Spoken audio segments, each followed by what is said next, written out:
All right. Good morning, good afternoon, good evening. Welcome to Man Talks. This is Daniel Midson-Short. Hello, my friends.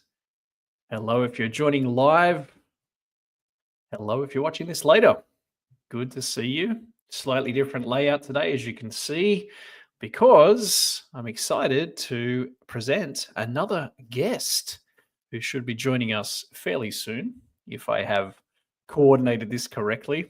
It's always fun starting to learn how to do this stuff and how to coordinate with other YouTubers and people who I want to interview. So I'm still learning how this all works. And yes, I'm excited to have our second guest. We had our first guest a couple of weeks ago, which was a great discussion around health and longevity and all those type of things. And it was great to talk about that. Today, I'm going to switch gears and we're going to talk a little bit more about work and careers and the modern man. And I think this is an important component of what we do because we spend the majority of our adult lives working and trying to hopefully improve our situation, especially as men. I think there's a tendency to want to succeed, generally speaking, for most men in their careers, to want to be a success, to want to have fulfillment, to want to make money, to have status, all that kind of stuff. It's a part of how we see ourselves as men. It's part of our identity. However, as you've probably noticed, the world of work is changing a lot. There's a lot of things that aren't exactly what they promised to be. The world has changed a lot, especially with technology and the globalization of a lot of industries and things like that. Not that I'm an expert on any of those things by any means, but there are a lot of people who are really struggling to figure out what's important to them and why they work and the kind of work they should do that will suit their personality. And I think for men, especially, this is a big concern because, as I said, it's part of how we shape our identity. I know at least it was for me, especially in my mid-20s, 30s, mid-30s, even early 40s. I was very, very driven in my career, very obsessed with becoming a success, let's say. And if you've watched any of my videos around my failed startup and what I went through during that experience, that was a pretty gut-wrenching, awful time. Not just the financial loss, but also the ego loss, realizing that it wasn't going to be a success and that I needed to reinvent myself yet again.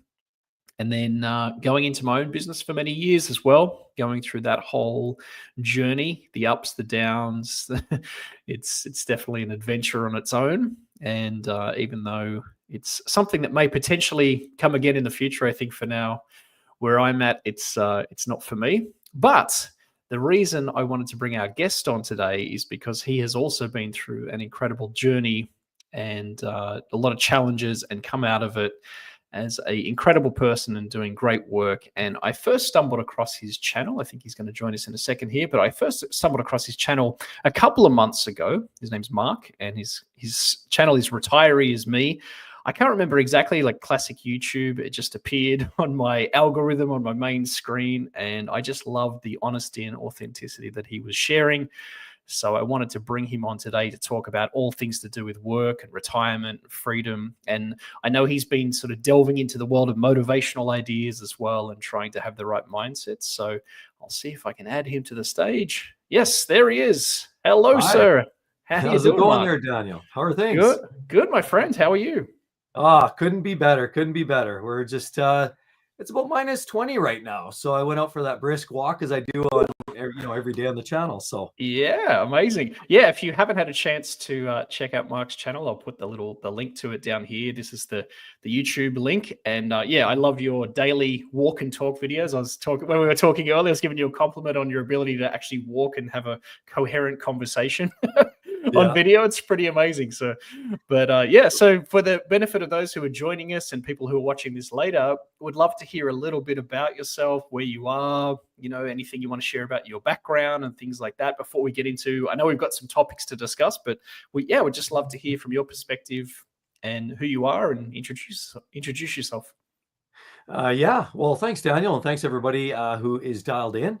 Yeah, I'm Mark, and as you see, we've got the Retiree Is Me. That's really was spawned from sort of a series of events and experiences recently where I was sort of thrust into retirement. Not necessarily as per plan. I mean, the corporate world sort of often delves out little things and little surprises from time to time, and that was one for me.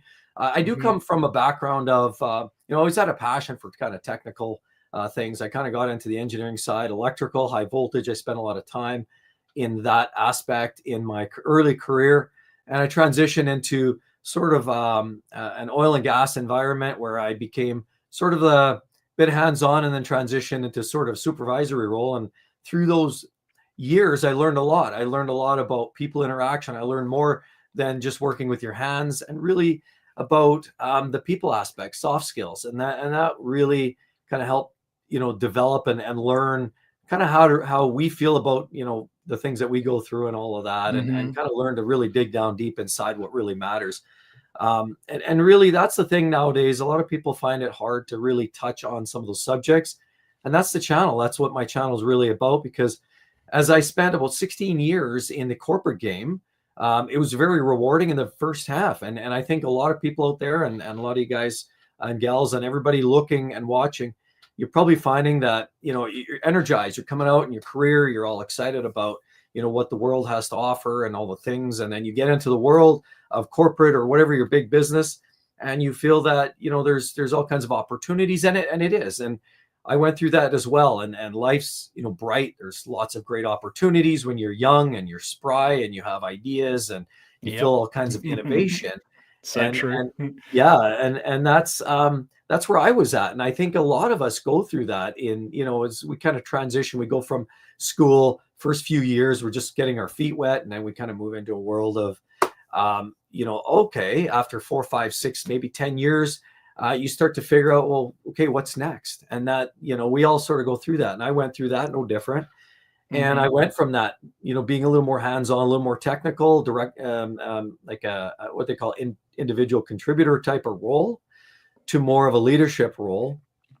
And in doing that, I found that more rewarding than anything. And I think for those that are looking at engaging in that aspect, I encourage that for sure. If that's really what's kind of interesting you, it's that people interaction that I found more rewarding than anything I ever fixed or figured out or calculated. And so that's what spawned me on. Now, I met friends along the way, and I kind of want to expand a little bit in my world in kind of the corporate game. Halfway through my last 16 years in that corporate operation that I was working for, I came across another friend of mine who was also working in the same company, very smart individual, who kind of led me on to something, well, YouTube. I mean, we're all kind of on it right now. And he kind of showed me the ins and outs and the nuts and the bolts. And I never really thought about it. But we started working on this together and started developing some channels. And I started a car channel. Sorry. And he started, doing like home automation. And we both sort of bounced off each other and learned and flourished. And I'd say if there's one thing that we figured out is like self-taught is probably one of the biggest things that you can get from learning, is really getting your feet wet, really getting in there and getting your, your dirt under your fingernails, so to speak.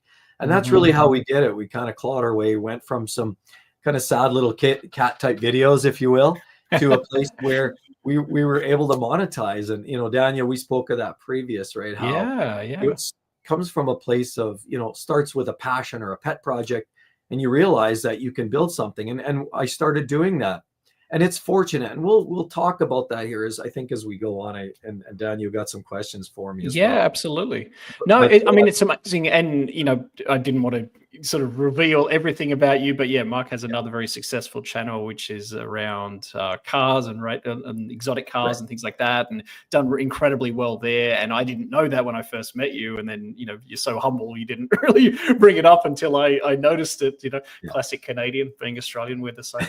But but yeah, it's amazing to see you grow in that way as well. And what I love with the second channel, I guess you have now, Retiree Is Me, is just how much you're focused on this one aspect of like the reality of early retirement. And that's why I wanted to talk with you, because I'm 46 and I'm at this age now where I'm starting to look at the tail end of my career. And I know you had mentioned that, I think it was at the age of 53, right? You were kind of, let's say, forced or coerced into early retirement. So would you mind just sharing a little bit about that part of your life as well, just so the audience gets a bit about it? Yeah, 100% there, Daniel. You betcha. And this whole idea of the YouTube channels that I was kind of getting to, and really was a catalyst to where I'm able to successfully now, I'll call it retirement. And I do call it retirement because I wasn't expecting to actually retire at 53. I was expecting to retire probably in that 55 to 57 range. I had spoke to my wife about it. It's something that we had talked about for a while. My mindset was one in which I wasn't prepared to work to 65, 67. I saw my parents do that. I saw that never ending cycle of ins and out, up and down, and the stress and the struggle. And I wanted to get away from this,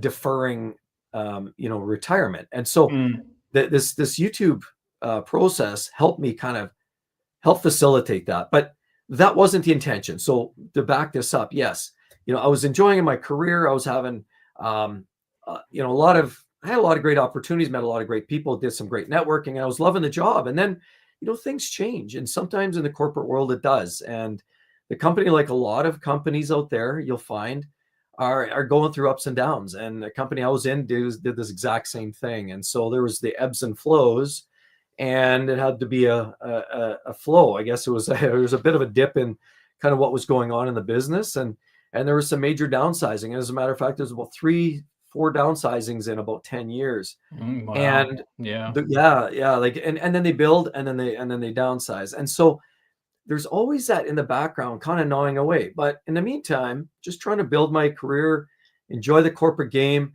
do the best job that I could, trying to move up the ladder where I could, trying to grab onto the next opportunity. I did find as I got older, and I think we kind of speak to this as we get later on here too, but I'll kind of touch on it. My personal experience, and I do know that others have shown me contrary to that, but yet others confirm my thoughts, is that quite often ageism for me felt like it was a factor. It felt like as I got later, once I sort of rolled into my 40s, late 40s, applying for jobs, even with people and the networks I had made, it just didn't feel like those doors were opening anymore. It felt like I could do no wrong 10 years earlier, but it felt like as I was transitioning to my mid 40s, late 40s, and then certainly in my early 50s, maybe the writing was on the wall, I'm not sure, but it felt like even applying for other roles, looking, engaging, making those networks, and even getting along, having some great communication, and with some of these folks, it just didn't seem to be opening doors. And it felt like more doors were closing than were opening as I got older. Yeah, right? That's so interesting you said that. That's actually kind of jumping to, I'll put it on the screen here, what changes in your 40s and 50s in your career. I think you alluded, one thing I like that you said earlier was that the people focus becomes more important. You started off as a technical minded person, but then slowly merged more into focusing on the people aspect. But then, like you said too, that ageism starts to creep in as well. So what other changes did you notice in your 40s and 50s in your career that weren't expected, or that no one told you about? Anything you can think of? Yeah, I would say, again, a lot of it comes, some of it from the other side, the corporate side, how they perceive you, I think, as an aging individual, and the value. I mean, there's a lot of inference in that conversation. There's Hmm. people that talk about it. It's always between the lines, but is it true, in fact, that as you get older, that corporations feel like you provide less value? I feel like that's not necessarily the case. I feel, I mean, you could look along the corporate structure, and you look at all the senior VPs and all the seniors in your organizations, and you'll find most of them are typically a little older. Right. Yeah. Um, Yeah. so it's not to say that the doors are definitely closed. I have found that, yes, you definitely have to follow a path, very structured plan, some ideas of where you want to get, navigate, and create that, and create that plan. And for me, I feel like even though I was taking the courses, the leadership courses, and I was engaging and I had all the right networking, I felt like there was a sort of an X factor missing there. I didn't necessarily, and I can probably, you've got to look inwards a little bit too. It's easy to blame everybody else, and I feel like that's always a combination issue. Is a little bit of both. It's two-sided, but we can also do a little more for ourselves. And I found, even for myself, I was always encouraged from my spouse that said, you should be taking more, learning this, plan your route, figure out what it is you want to do, Yeah. and formulate that plan. If you want to get to here, you're going to have, say, an MBA or some kind of business skills, or you're going to have to, have some kind of engineering background, or you're going to have to do these things, or a combination of, or network, or do these Hmm. formal mentorship programs that some of these organizations have, and team up with some senior leaders Yeah. that get that information, get that inside track as to how you can advance and make your right moves and navigate. And I never did that. And I feel like that possibly could have been one of the detriments to my ultimate Yeah. demise, I and feel you. getting pushed out within that bridge gap. So Yeah, yeah, no, it's a great point too. Is that it becomes the what's the cliche? It's who you know, not what you know, and yeah, that I think especially as you get older, it's a great point that a lot of the leaders of the companies are in their 40s and 50s, and if you're not kind of in that clique or that in crowd or whatever, it's very easy to get kind of shoved to the side. So it's yeah, really very true. So next question I have for you is around the retirement aspect itself, and obviously you have your YouTube channels, which I'm sure keep you busy, and there's a ton of great stuff on your channel. Actually, got a couple of comments here I want to share with you. People commenting about how much they love your channel. So we'll get to that in a second. But yeah, awesome. just question in terms of what life is like as a retiree. Because I think honestly, for myself, as I said, I'm 46 now. I haven't really considered it until the last couple of years too. I've just always been career focused and Yeah. thinking this is never going to end, but it does end at some stage. So what's life like as a retiree? What have you learned that you didn't expect, and what should people look forward to? Yeah, no, 100%, Daniel, for sure, and viewers. It does come up fast and furious, and I remember looking down the barrel of 10 years leading into that, and I had people ask, "Hey, when's your date? When's your date?" And I had these ideas, and then you blink, and it's there, and it's on your doorstep, and it happens so quick. What? Yeah, I mean, from the retirement perspective, I have been very busy. Now, my situation might be a little unique. Unfortunately, I was. Essentially given the walking papers, if you will, at the end of February.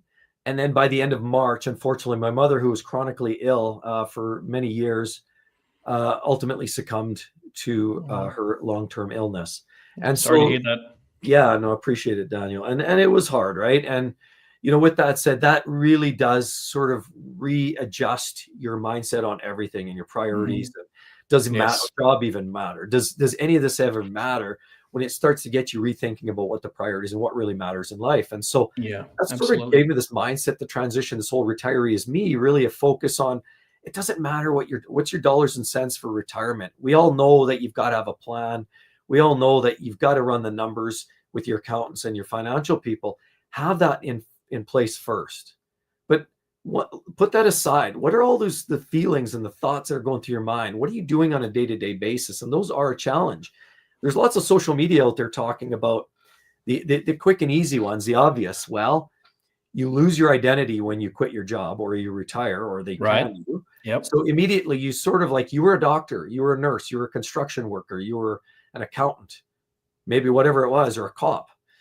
You lose that. You're done. It's no longer the thing. And I knew people that did not want to retire from my company as senior leaders, because when they went home, they were like everybody else, right? Mm, They were the boss, yeah. the king of the hill. when they're at Right. work. And then Yep. when they go home, they're told to take out the garbage and feed the dog too. So Yes. that's just what it is. And people can't let go of that sometimes. And so this transition and switch to retirement puts you in a place where you're like everybody, you're like the masses. It's just like almost like I use that term if everybody's familiar with Pink Floyd and the Wall and that if you go back that far, some of you probably do. And some of the video within that, and there's just these big armies of people and just faceless heads everywhere. It's bizarre. Sorry, I'm on a sidetrack there, but I do find the retirement aspect, you've got to have something to do. Yeah. You've got to have a reason to get out of bed in the morning, and it doesn't mean Yeah. you got to hustle and create this big busy schedule. Conversely, I have had a busy schedule because I've been the estate. I've been looking after the estate for my parents and the loss, the house, the sales, and all of that stuff. So I've been basically thrust out of work and directly into another hot water, boiling water. Yeah. But with that said, had I not had those things that I had to keep me going, yeah, it can be a struggle. You've got to have a reason to do, a reason to be, and a reason to get out of bed in the morning, because there's too many people that default. And my old man did that. He retired early, not early, typical.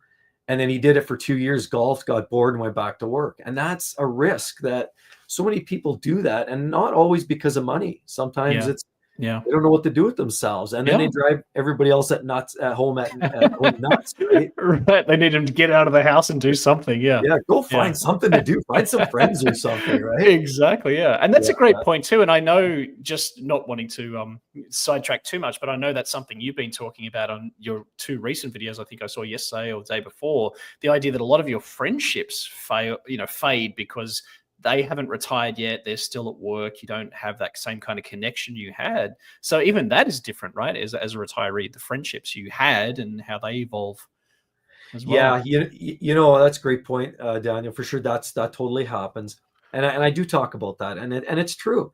As a matter of fact, I had one really, and I would consider them a pretty solid friend from my work environment, and most people, I think we'd be all fooling ourselves a little bit if we truly believed the majority of those people that we sit next to elbow at the conference and board meetings, at the lunch table at our corporate job, that we believe that they're our friends just because they're sitting there smiling, talking about what their kids did for dance recital and what you did on the weekend and the movies you guys share.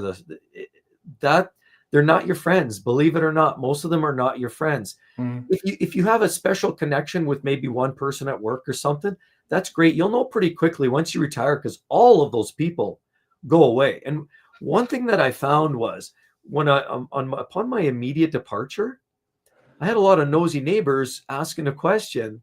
Hey, Mark, how you doing? What's going on? As soon as they knew what happened, where I just disappeared and vanished, it seemed like once they knew what they needed to know, they all just disappeared. So never called back. So pretty quickly those that actually care and that are friends are going to have your back. They're going to be there. And I did speak to one of my friends, and I had a lot of corporate cohorts, but real friends, I probably had one, and I talked to him yesterday. And other than that, they all disappear. Your friends are going to start to vaporize. Some of them are still working. Some of them see you as a different creature for some reason. It's just, I don't know what Interesting, it is. huh? Yeah. No, I've read a lot about that the last couple of years. There's a great book called Finding Meaning in the Second Half of Life. And I mean, meaning to do a book review on it. But yeah, it's exactly that our identity shifts so much that I think our friends don't really relate to us as much as well. So we have to kind of reinvent, maybe meet new people, or rekindle those old relationships. So true, my friend. No, very, very good point. And then the last question I had, and then we'll get to a couple of comments we got here too, was if you could do it over again, and you kind of alluded to this earlier, I think a little bit with the connections and networking and things, but if you were, a man in your 30s, because a lot of people watching this are, what would you say are some career advice things or things to consider or be aware of as you're moving, let's say 30s, mid-30s, 40s, mid-40s in your career? Yeah. Great point. Great question. Actually, it's a bit of a convoluted thing, but I have learned some things along the way. One is define your path. Know what you want to do. Everybody says, yeah, you should do what you love to do. I mean, at the end of the day, some things pay the bills and some things don't. That's an unfortunate reality that we're in today. But figure out what it is that you can tolerate or you somewhat enjoy or you're good at. Figure that out, carve your path, determine where you want to be. Now, I will also say never, ever, ever, ever lose sight of your priorities. And I see it too often. I know people like that, and they're miserable because they've spent too much time focusing on specifically their career, which you have to. There's that element of balance. Please, you gotta don't disregard this as just being, like the Big Lebowski. That's not what this is about. It's a great visual. I'm probably more the Big Lebowski now than I've ever been. I've been pretty driven through my career, but I know people that have been ultra driven to the point of almost chaotic, and so they do so at the detriment of sometimes of their own mental health. I feel they lose sight of what priorities and the family and friends around them. And so just always remember, figure out your path, prioritize it, make it important, but don't always give up that time. Don't burn the candle at both ends. Figure out a career option and a choice and commit to something you can commit. I would say overcommitment sometimes just leaves everybody else very disappointed. You show up at 65 and you have regrets. And so don't have regrets. The one other thing, Daniel, if I can just throw in there, this is what I've learned along the way, is don't paint yourself into a corner. Commit to your job, do the best you can, give it 182.5%.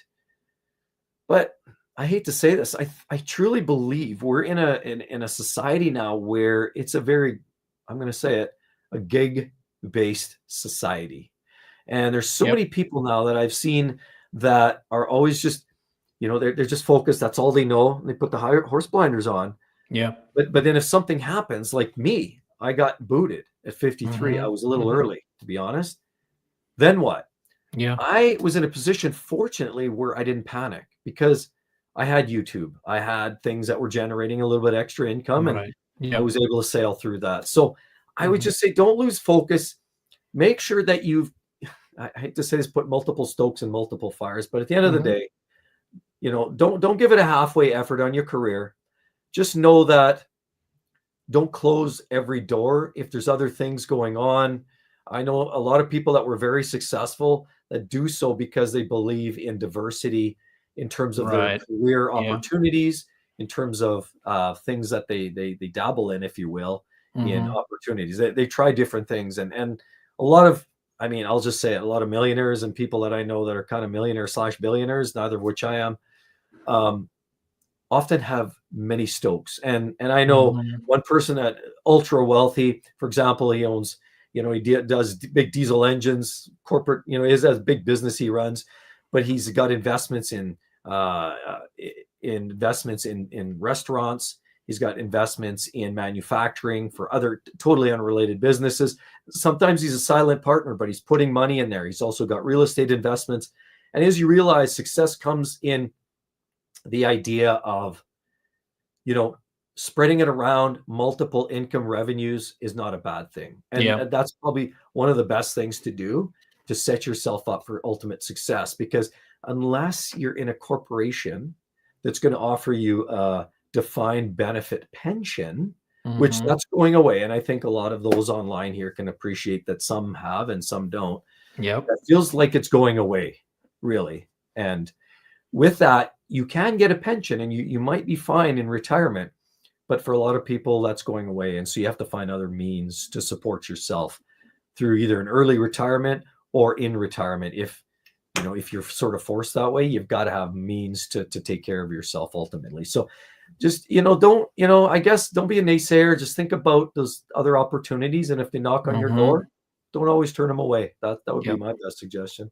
So true. So true. It's interesting. Yeah, I think I've kind of like you alluded to there, I've come to the realization that work has become gigs versus having a long career. I think we are kind of right on the cusp of that change, you and I, with our age demographic. Yeah. But I think especially for people who are in their 30s now, or maybe like 20s, mid-20s, that's the reality of the world, is that your work is compartmentalized and maybe you do a little bit here, a little bit there. But if you can set yourself up in side hustles or businesses, or like we did with YouTube or things like that, that's awesome. Not that everyone has to do that, but if there's a way to do it, I think it makes, not only does it make you more financially secure, but it makes you feel more creatively invested as well. I think that's been Right. my experience. So very cool. 100%. I know somebody who builds sheds on the weekend and Yeah. stockpiles them and sells them at farmers markets and makes a buck There you here. go. Yeah, very cool. Well, we have a couple of comments here. Must be your popularity coming in, my friend. We got. I don't think I've had too many comments live yet, so appreciate these people who are sharing here. We got Graham. He says, watching from Liverpool, UK. Great to finally catch live. Hello, Graham. Good to have you here. So we've got an Australian, a Canadian, an Englishman. We got it all happening here. So appreciate that. And That's then awesome. we've got Athene says, Retiree Is Me is a great speaker. I like his walk chats. So there we go. So you got a fan Appreciate here it. as well. Also, awesome. what he said here, sometimes you're just the tallest blade of grass and it's just cost saving. So I'm assuming that has to do with, the idea of sometimes companies move people on and you're kind of the most visible. Unfortunately, that seems to be the sad reality at times. But but what I love about your channel, if I just bring it up again and I'll bring up the name if people want to check it out, is that I think you have such an optimistic view of things. That's what I really enjoyed, even though you've been through some huge struggles, obviously with work and then, the passing of your mother and like so many things that have really could have worn anybody out. You just had this incredible resilience and optimism underneath it. And I agree with saying, the walk and talk videos, they're very reassuring. It is almost like just having a chat to a buddy, and they're kind of, just casual. There's not, I mean, I think because I'm a speaker, so I tend to have very clear points in everything I'm saying and they're all laid out, but I love the format of what you do as well. I think it's a beautiful way to share and have insights. So thank you, my friend. Appreciate your work. And looks like you're very close to 10,000 subscribers, which hopefully if you're watching this from my channel, go over and support Mark because he's very close to the 10K mark. And I know you have channels that are much bigger than that, but 10K is a pretty cool milestone for any channel. So let's get you there. Absolutely. Thanks again. Yeah, good stuff, my friend. Well, good. Any final question just for me out of interest too, any kind of like resources or books or anything that you have really enjoyed that have helped you to kind of improve your thinking or give you the right perspective, or maybe it's people you watch online, anyone you want to shout out, as they say, that has been helpful for you? Not as much as books. I can't help but say, have you seen, and I'm sure you've seen some of the motivational videos. And if you haven't seen it, there's one that just continually sits in the back of my mind. And it's a reminder. And as part of the YouTube game, it kind of pushes you on because I had that situation where not everybody loved it. Some people admire the effort and the fortitude it takes to do that, but not everybody does. And so, Arnold Schwarzenegger, and people would say, well, I mean, it's easy for him to say, but he did a motivational speech about the naysayers. And I just, if you haven't seen that one, yes. Yeah. He's on a stage, right? And talking. Is that the one where he says, just sleep faster? Is that the one? he's great that way. Yeah. But, I'll have to rewatch that. I haven't watched that for a few years. My friend and I used to always quote that one. I think that's the one I'm referring to. It's great. And it's about the naysayers. Kind of talks. He kind of shares his background and how he was destined to be a farmer or work in a factory, but he wanted more than that out of life. And so that's really what it is. It's just a motivation. Remember, there's two things that if I can just throw in here. Please. People think motivation. People think discipline. Two kind of independent. Motivation is the thing that I'm going to get you revved up and fired up about something because, I've shown that it's worked for me. I'm excited. It gets you buzzing. And that's motivation. It'll get you kind of out of your chair, get that spark. But it's the discipline that gets you going every day. The grind, the 30 below, the hard headwinds, the people saying, no, you can't do that. And you saying, yeah, I can do that. It's a discipline whether you're feeling well or not. It's a discipline to continue on doing every single day. And I think that applies to anybody. Doesn't matter if you're doing YouTube, you're doing live streams, you're doing, your corporate game and you're hustling and you're trying to move and you're like, well, I've been here 5 years and I haven't had whatever that is, head down and you've got to just forge ahead and just find that path and keep working. It's the discipline that helps and it will get you going for sure. It's huge. Yeah. I like what you said before too. Find something that you can tolerate and that you do like. And I think that's a good balance, right? Because there is in every career, it doesn't matter what it is. It might seem like YouTube, whatever, professional speaking, anything that seems fancy. There is an element where you got to tolerate and the discipline comes in. So it's a great point as well. Yeah. I mean, when you're a professional, you're paid to do it. And Mhm. sometimes there's elements within each career. You sign Mhm. up because you like electrical, but Yeah. now you're having to do all these other parts, safety and all these other factors. And I didn't sign up for that. Well, you kind of did. You're Right. paying for Yeah, can you yeah. tolerate it, right? I mean, for sure. Yeah, so true. Well, very cool. Well, again, if you want to check out Mark's channel, Retiree Is Me, it's a great watch. I tend to watch them every morning when I'm having a coffee. It's almost like we're chatting together. I'm sure you got hundreds of people who are like that too, drinking their coffee. And what do you say? Welcome to the daily grind or whatever it is. Yeah, So yeah, you yeah, bet. we love Yeah. it. So yeah, thank you again for being here. Appreciate it. When I reached out, you were very open, and I hope we can stay connected. And I'm excited to watch you grow, my friend. There's so much potential for what you're sharing, and it's very important what you're talking about. So thank you, Mark. Appreciate the time. Awesome. Thank you very much, All Daniel. right. Thank you, everybody else. And we'll talk to you all real soon. Yeah, absolutely. All right, guys. Have a good one. Thanks. Okay. Thank you. Bye-bye. Bye.